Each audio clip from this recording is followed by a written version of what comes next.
Hello दोस्तों, S मंत्रा YouTube channel में आप सभी का स्वागत है।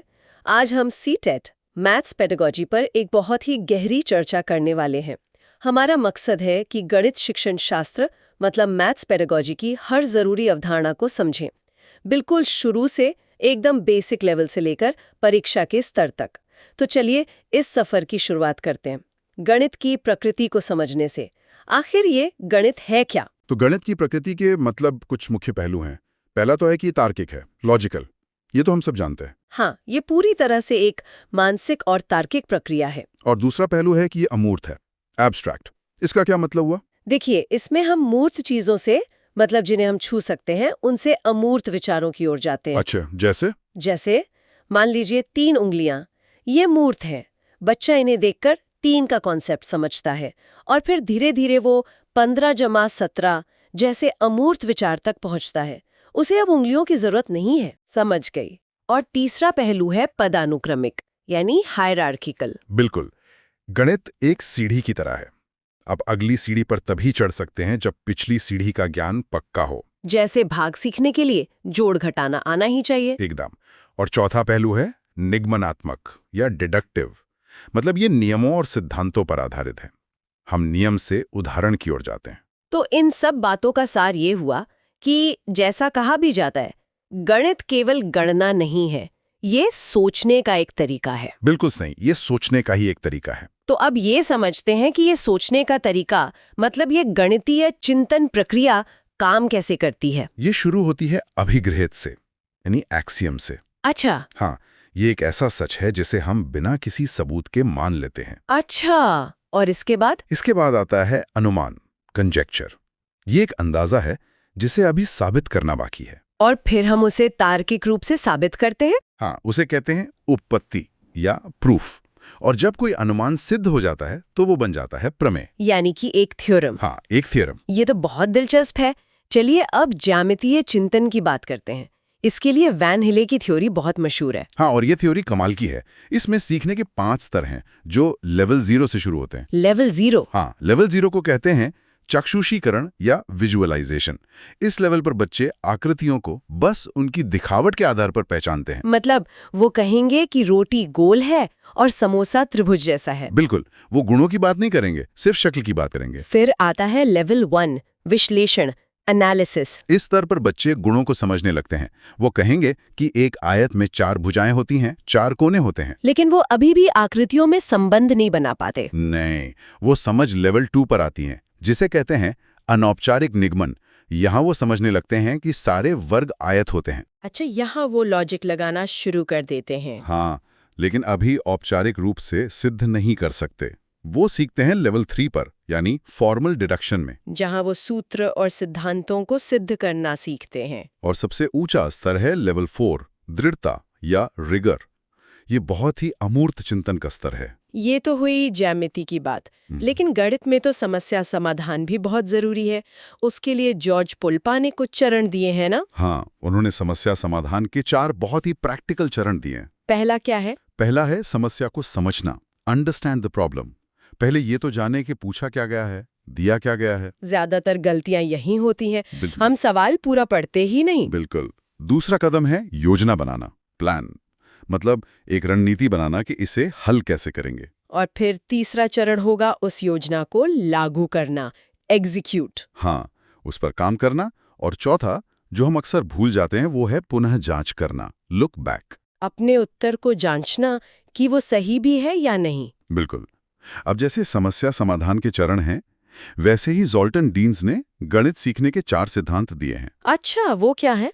पहला है गतिशील सिद्धांत, डायनामिक प्रिंसिपल, मतलब खेल कूद के जरिए सीखना, एक्टिविटी बेस्ड लर्निंग। हाँ।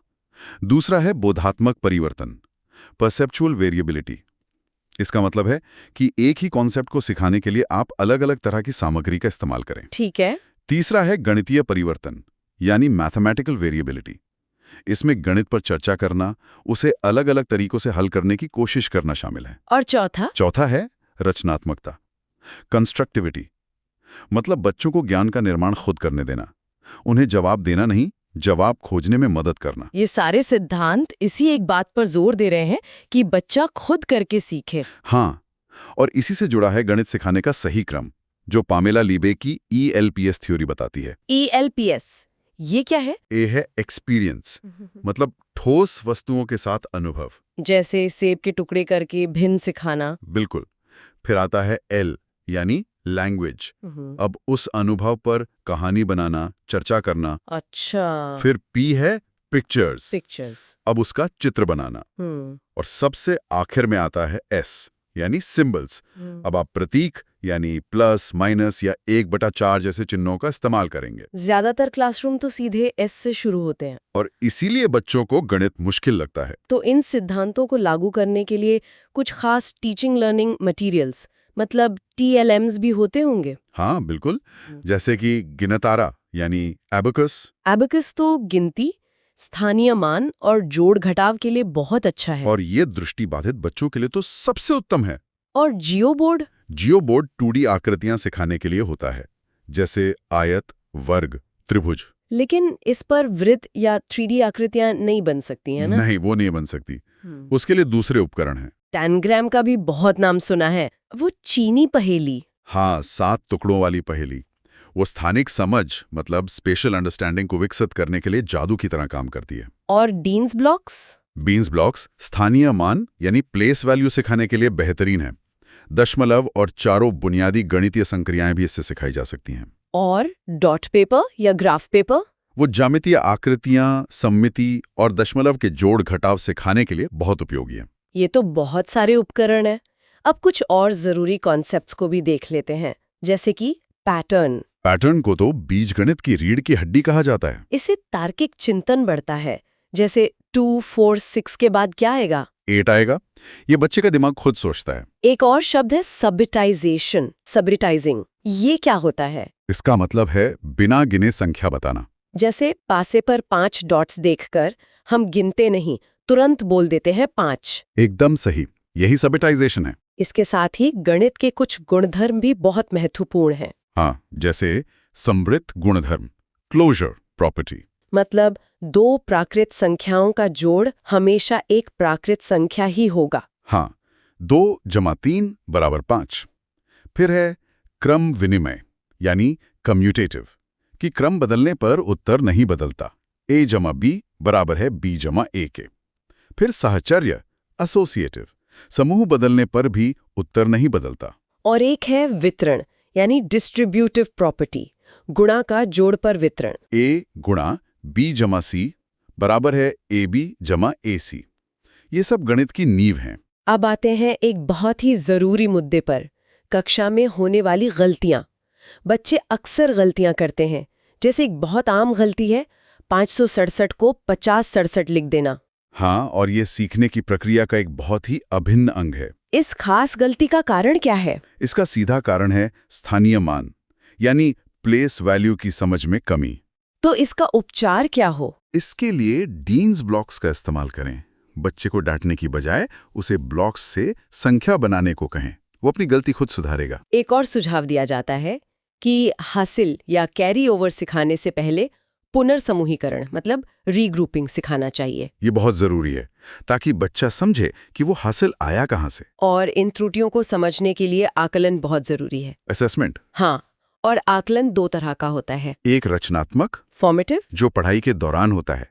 इसका मकसद बच्चे की कमियों का पता लगाना और उसे फीडबैक देना है। और दूसरा योगात्मक यानी समेटिव, जो सत्र के आखिर में होता है। इसका मकसद ग्रेडिंग और रैंकिंग करना है। इन सब बातों को हमारे राष्ट्रीय दस्तावेज कैसे देखते हैं? जैसे NCF 2005। NCF 2005 तो गणित शिक्षण के लिए एक गाइड की तरह है। वो कहता है कि ज्ञान को दैनिक जीवन से जोड़ो। और ये भी कि सही उत्तर से ज्यादा जरूरी है सही तर्क, सही लॉजिक। बिल्कुल। और NCF का मुख्य लक्ष्य है बच्चे की सोच का गणितीयकरण करना। ये बहुत बड़ी बात है। और साथ ही गणित का डर खत्म करके उसे आनंददायक बनाना। और अब जो नई शिक्षा नीति NEP 2020 आई है जी, वो भी तो बुनियादी शिक्षा पर बहुत जोर देती है। जी, NEP 2020 का पूरा फोकस ही बुनियादी शिक्षा पे है। जो 5+3+3+4 की नई संरचना है, उसमें पहले 5 साल यानी फाउंडेशनल स्टेज सबसे महत्वपूर्ण है। और इसमें FLN पर फोकस है ना? हाँ, मूलभूत साक्षरता और संख्या ज्ञान, फाउंडेशनल लिटरेसी एंड न्यूमरेसी, और 3 R's, रीडिंग, राइटिंग, अरिथमेटिक। नीति का जोर रटने की जगह समझ विकसित करने पर है। बिल्कुल। तो इन सारी चर्चा के बाद अगर हम गणित में सफलता के मंत्र की बात करें तो वो क्या होगा? पहला तो यही कि कॉन्सेप्ट को समझें, रटे नहीं।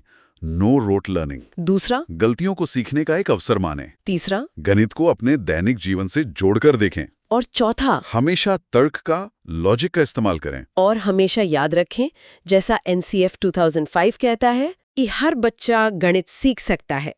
दोस्तों, अगर आपको ये क्लास पसंद आई हो तो SS मंत्रा चैनल को सब्सक्राइब करें, वीडियो को लाइक करें और बेल आइकन दबाना ना भूलें। धन्यवाद।